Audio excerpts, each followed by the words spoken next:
La investigación Afrocolombianos, indígenas y campesinos en diálogo de saberes con Medellín hacia una ciudad intercultural surgió porque aunque en la ciudad se ha avanzado mucho en el reconocimiento político y jurídico de estas comunidades ancestrales, en la cotidianidad se presentan muchas limitaciones frente a la coexistencia con todas estas diversidades. Es que evidentemente quienes viven en la ciudad se ven abocados a compartir ámbitos comunes. Sin embargo, poco se sabía sobre las posibilidades de establecer un diálogo intercultural de estos saberes que pudiese conducir a construir aprendizajes mutuos y que esos aprendizajes tuviesen incidencia en la vida en la ciudad. La investigación tuvo como objetivo identificar mecanismos, estrategias o rutas entre comunidades afrocolombianas, indígenas y campesinas con la sociedad hegemónica, particularmente de la administración municipal y de la academia, para el diálogo de saberes desde una perspectiva crítica intercultural sobre ámbitos comunes de existencia relacionados con la comida, la medicina, la casa, las estéticas corporales, la organización social y la política para vivir en la ciudad. Lo anterior entonces permitió configurar las características de los saberes vigentes que tienen estas comunidades ancestrales cuando ya viven en Medellín, las condiciones en cuanto al diálogo de los saberes y los aportes a las políticas públicas desde su participación y su vivencia dentro de la ciudad. Esta investigación fue participativa y contempló la vinculación directa de académicos y de organizaciones afrocolombianas, indígenas y campesinas. De igual modo, se vincularon servidores públicos de la administración municipal y sectores políticos que tienen la responsabilidad de formular y orientar las políticas públicas en la ciudad de Medellín.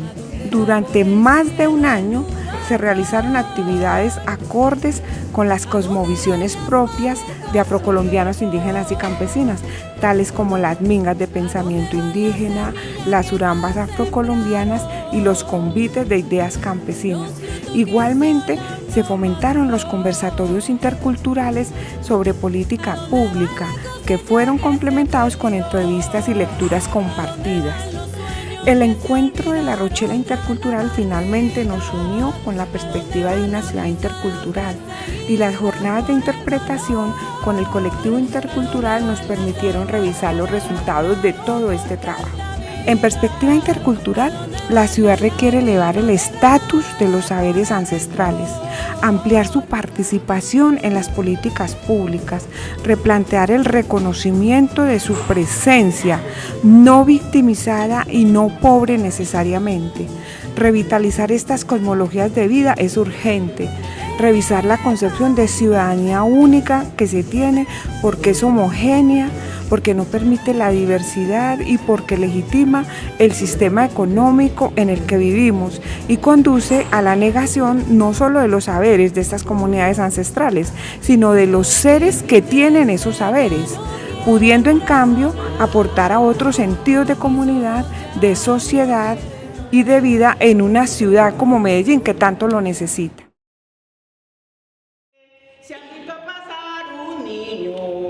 Más lindo que el sol 1000 veces. Se han visto pasar a un niño, más lindo que el sol 1000 veces.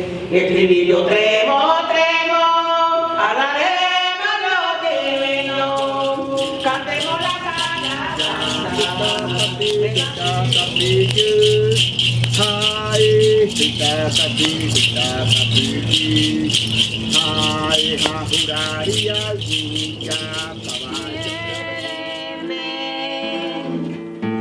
así dulcemente,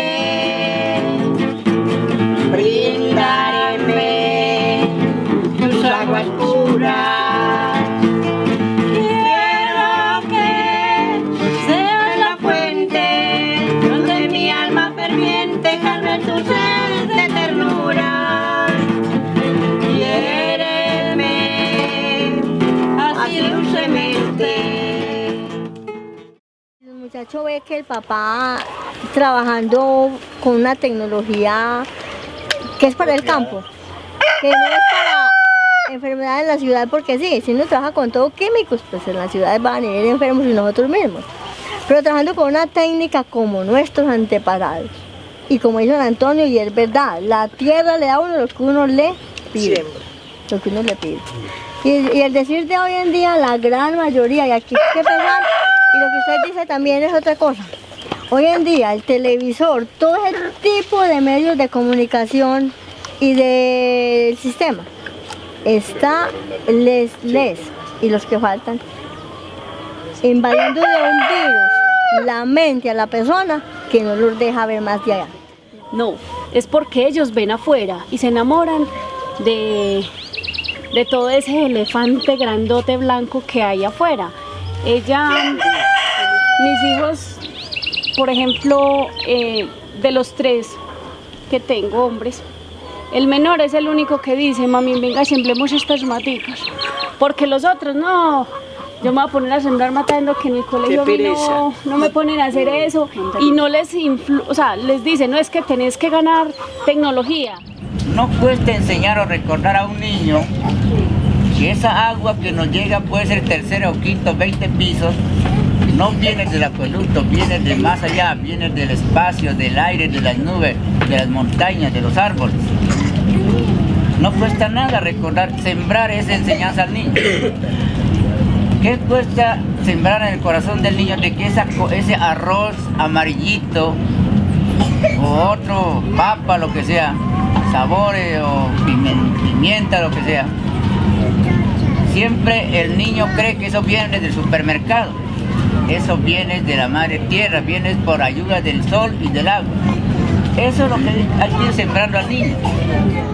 Hay mucha tierra que debe ser cultivada, porque aquí existe el verdadero campesino, por su tradición. Mire, usted todavía va a las veredas y ve la señora que lleva la ollita. ¿Para dónde vas? Voy a llevarle el almuerzo a mi esposo al trabajadero. Yo sembraba de pronto con un hermano que sigue de mí, y entonces uno le decía que cómo trabajaba esto, entonces que al café le hacía esto, a la caña esto, a la yuca esto. Entonces yo sembré una tomaterita, unas 200 matas de tomate, y eso se llenó de tomate de la gajera de abajo hasta arriba. Con mi papá, alguna vez estando yo muy niño, llegó un agrónomo, que es que esa papa tiene que sembrarla así, y él alegó con él, mucho alegó. Le digo, vamos, para que no peleemos, hagamos un ensayo. Sembramos aquí un pedacito con lo que usted decía aquí, con lo que yo digo, a ver cuál es el rendimiento. Indígenas que venimos acá, por lo general nos toca estar en las comunas, entonces son contextos de violencia, son contextos que tienen energía pues muy negativa. Entonces, como hablábamos de eso, pues que uno acá, pues el espacio no le permite tampoco desarrollar como el pensamiento pues nativo, el pensamiento que nos enseñan en las comunidades. Y la importancia que cumple el papel de las mamitas, de las sabedoras, de las mayoras, en la construcción también pues del pueblo, en la construcción de la cultura, en la permanencia también pues de cuidar, de instruir, de como son unas pedagogas, hablábamos, decíamos, que las mamitas como pedagogas porque eran las que de una u otra manera permitían pues la continuidad de la cultura.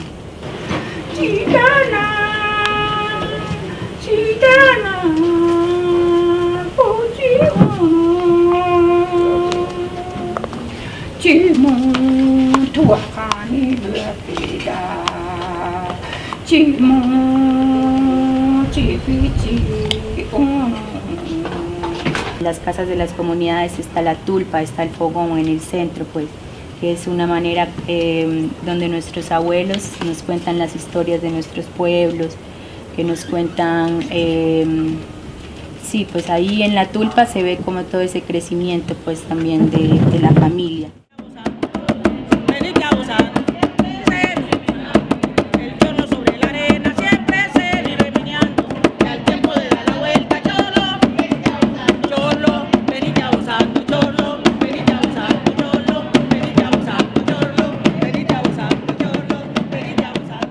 Acá en Antioquia, en especial en Medellín, uno ve que muchos afro que viven en estas ciudades transmiten sus conocimientos a través de la tradición oral. Nosotros aquí lo estamos reuniendo para que todo el mundo aporte a través de la tradición oral, a través de lo que nosotros sentimos y lo vamos expresando.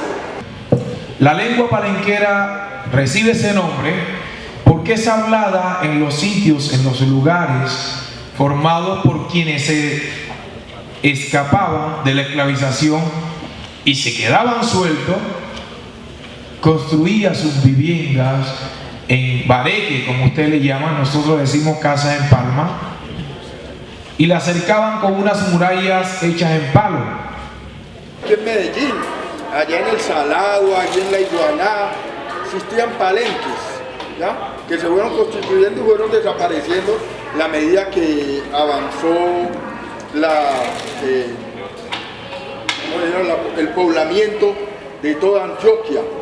Para nosotros la lengua es transversal porque abarca nuestra cultura, tiene que ver con nuestra historia, con la tradición oral. A través de la lengua materna ancestral construimos cultura, construimos existencia, tejido social. El problema que está resultando en nuestra venta artesanía indígena es esto. Allí cada mes, los primeros sábados de cada mes, venimos a vender nuestras artesanías allí a San Alejo, sí, allá cuales un capuñal lo compra a un indígena por muy barato y ellos le están revendiendo mucho más caro, pero ellos no saben leer qué significado tiene nuestras artesanías, porque cada significado o cada figura que nosotros hacemos mentalmente, eso tiene un significado. Yo nací en Medellín, criada, entonces fue siempre el ámbito de que yo nunca me veía bonita en el espejo, porque yo veía a mis amigas y las veía pues diferentes, yo decía, pero yo tengo pelo liso, con razón ya tienen novio, yo no, pues todo el cuento fue la bobada de lo que todavía uno en la sociedad todos los días. Desde muy chiquito nos enseñaban a distinguir el hombre y la mujer sobre todo, ¿cierto? Sí. Que el sombrerito y el atuendo que usaban los muchachos se distinguiera de las otras personas, ¿cierto? Porque nosotros usamos pantalón cortico, el pantalón era mochito de aquí y a pie limpio, pero el machetico, el palomita y sombrerito. Y muy sencillo, es que ni pantaloncillos usábamos porque no sabíamos usarlos. Porque el pantaloncillo era de una pretina que donde sacaba ese cinturoncito se le caía, entonces se salía por la manga del pantalón. Entonces no sabía usar eso, no usé eso todavía. Hasta que no lo supiera usar, no lo ponía. Y ya para ellos los 15 o 18 para adelante, que ya estaba como crecitos, que el muchacho ya está pierna y peludo para que le baje el pantalón, no es para que lo quite, es para que le bajara la manga. La manga pues que fuera manga larga ya, porque ya como un hombre ya, era como un hombre. Nosotros identificamos en la población afro, también conocida como población negra, ¿sí? Población indígena y la población campesina como tres poblaciones que son muy invisibilizados, modos de vida propios, porque generalmente el modo de vida campesino como el afro y el indígena pues se han visto como cosas extrañas, es como un diferente, muy diferente a la ciudad, y en ese sentido nosotros hemos querido en esta investigación visibilizar como esos conocimientos que tienen estas poblaciones para ponerlos en juego con lo que llamamos nosotros la cultura hegemónica, la cultura que tiene el poder de decidir qué es el modo de vida adecuado. Y una buena partera, desde que uno le cuenta que está en embarazo, empieza a visitarlo a uno empieza a tener asistencia por esa partera, cómo va, cómo sigue, cómo se siente. De la señora le avisaba cuándo era, entonces vuélese el papá de la partera, y esas señoras eran tan activas que a la hora que llegaran, de una vez salían, no que mañana que estoy muy enfermo, que está mucho frío, no, eso era preciso. Y solamente el dolor de ellas ya sabían, esas señoras ya sabían cuándo iban a criar, y de hecho ya llegaba esa señora y mientras llegaba ella lo sacaban a uno para la casa del vecino. Yo soy parte también de un estado que tiene intereses económicos, políticos, que tiene todo un sistema de salud que atiende, y uno lo único que hace es de pronto exponer algunas opiniones muy personales. Y el sistema de salud es un sistema de salud que está establecido para el país. Y habrá minorías que, como dicen, tienen rostro, y eso es lo importante que hay que rescatar, pero son los que menos poder tienen. Entonces, como estamos en un poder que el que manda es la mayoría, le toca chuparse lo que ellos digan. Y ustedes obviamente lo ven a uno como representante del Estado, pero ustedes saben que yo no voy a llegar allá y no, es que hay que cambiar el sistema de salud, es que mire, verá que es que uno tiene que pensar que lo ancestral es lo primero. Cada uno piensa, y esa cosa de compartir saberes es muy importante. Las prácticas alimenticias, las prácticas de salud ancestrales están desprovistas de un componente muy fuerte que tiene las prácticas de salud y alimentación modernas, y es el tema de la relación con el mercado. Uno lo recibían era en la cocina, o así recibían las visitas, era la cocina, ese era el punto de encuentro. En cambio ya no, ya llegó a la casa, venga para acá, para la salita, mi hijo, que yo llegué a mandar por una Coca-Cola, ya la tiene. Si de pronto hay de verdad ese porcentaje de nutrición, ¿por qué? Porque la misma población está comiendo comida chatarra. ¿Por qué? Porque no quieren cultivar, o si hay cultivo no se quieren alimentar con ellos, porque yo he visto familias que tienen de todo eso, pero no, prepárenme la salchicha, denme la hamburguesa, eso no es nutrición. A las 11, cuando pasaba la mariposa, que era un referente del abuelo mío, ahí va la mariposa de las 11, una mariposa azul que pasaba, y pues a la mariposa de las 11, sobre la media mañana.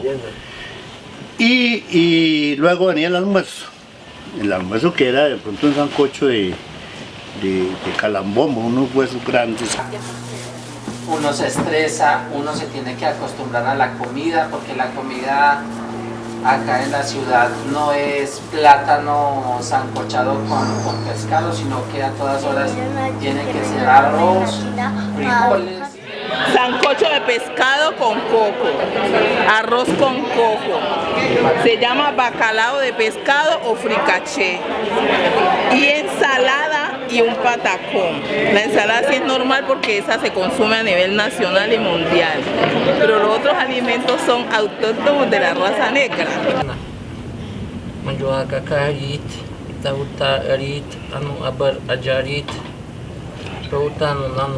Tuaza kakira yau bawa ke banjai tenang reker kudibi ajaya tonda gura kargi hitti uru berjambe rupa tanang mawa dia. Epira cima kira bahema kui kuabade. Un aguardiente de caña, de las cañas de mis valles y el anillo. Hace 77 años que vivo allá. Me ha gustado la música desde 1945 y no he parado todavía. Me ha gustado escribir. ¡Ay, qué orgulloso me siento de haber nacido en mi pueblo! Se muere no es por falta de cuidado, debajo de la cama tiene su plátano y su pescado. Cocollito de albahaca blanca, cocollito de ajonjolí, ¿cómo quieres que te quiera si estás tan lejos de mí? Cuando nace hojita por hojita, así principia el amor palabra por palabrita. ¿Qué tanto me ves la cara? Tus ojos me están rompiendo. Si tengo amores con él, vos no me estás manteniendo. Creciendo baja mucha espumita, qué joyeros son los hombres cuando ven mujer bonita. Si quiere mirar al cuervo, váyase de madrugada y mira cómo es que baila el cuervo con su cuñada. Y mira cómo es que baila el cuervo con su cuñada. ¿Con qué corazón me iré? ¿Con qué corazón me iré?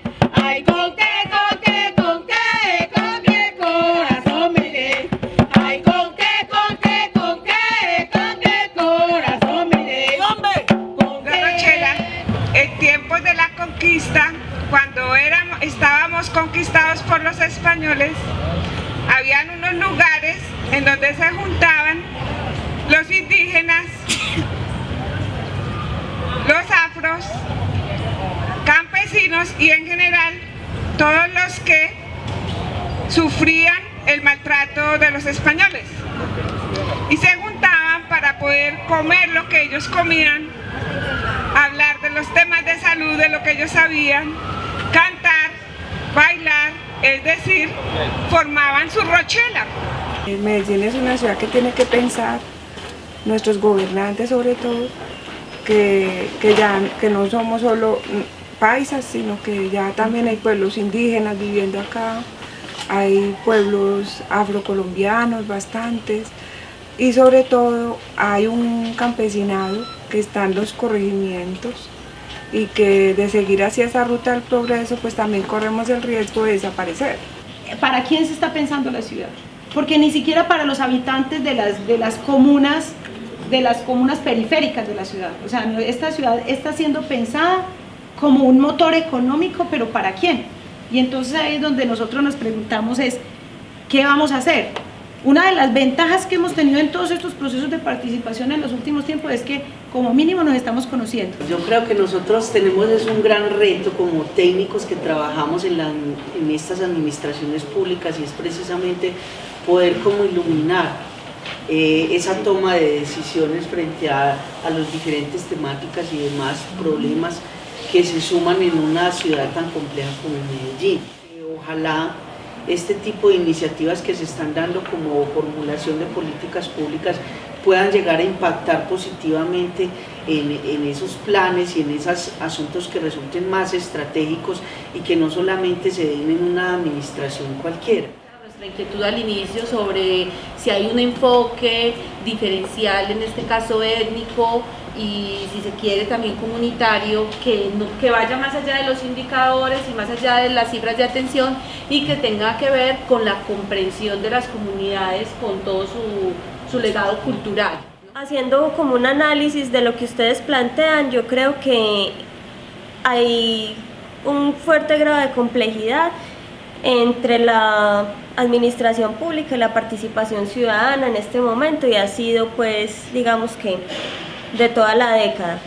Los lugares de hábitat de la gran mayoría de las comunidades indígenas, en principio está pues la comuna 10, está la comuna 6, la comuna 13, la comuna 8, la comuna 2, sí, incluso los municipios vecinos. Por ejemplo, en una comunidad de origen uno no se preocupa por pagar arriendo porque hay que pagar servicio y si no pago entonces me echan, o sea, uno no tiene la preocupación, pero aquí hay familias que se enferman solo pensando en eso, porque además la ciudad invisibiliza el saber de los pueblos indígenas como tal a través de las historias, la danza, la música. La ciudad no se piensa ni lo rural, no se piensa la diferencia, que eso es una cosa preocupante. Entonces, ¿cómo hacemos que esa diferencia se piense, se vea y se sienta? Eso hay que ponerlo y para eso nos tenemos que organizar y esa es una de las intencionalidades desde cada espacio donde estamos participando, es cómo nos vamos a pensar nosotros mismos y nos hacemos valer en esos espacios no solo de participación sino de decisión. ¿Cómo hacemos que las decisiones sean contadas teniéndonos en cuenta nosotros y no simplemente vengan, escúchenos, sino nosotros también ponemos nuestras posiciones, nosotros también planeamos, nosotros también decidimos y eso hay que tenerlo en cuenta. ¿Cuál es el imaginario de ciudad? ¿Cuál es el imaginario de ciudad que tiene el plan de ordenamiento territorial? ¿Cuál es la proyección de esa ciudad y cómo la vamos a vivir, cómo la estamos viviendo los ciudadanos a pie? Pero a la alcaldía se le olvida que los indígenas tienen su plan de vida, que no es a 3, 4 años, es a 50 si es posible, que somos 32 tipos de pensamiento, que primero pensamos en esta madre, en esta que pisamos, en la que caminamos y en la que vivimos. En esta ciudad, Medellín, corregimiento, bueno, en esta ciudad todavía se ve a lo afro, a lo campesino, a lo indígena como algo ajeno a ella. Todavía muchas personas desconocen nuestras luchas, todavía muchas personas desconocen que nosotros también hemos construido ciudad. Y gran parte de eso se debe a que desde la misma institucionalidad muchas veces no se aborda eso.